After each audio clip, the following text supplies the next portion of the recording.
Ako po si Janisel, ang DTF operator ng Transfer It Lucena.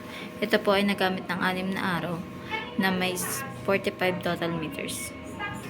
Ito naman po yung printer head area. Ito po ay napalitan noong February 28, 2024. Ito naman po yung cupping na may 60% hindi na po masyadong good. Head clean. Nasa ng wiper after head clean. Nozzle test. Ang ink system naman ay tama lang. Ang base tank ay nalinis kanina. ABR at ground wire. Nandito ang stocks namin ng used, unused, at film. Ito naman po yung nagamit naming CMYK.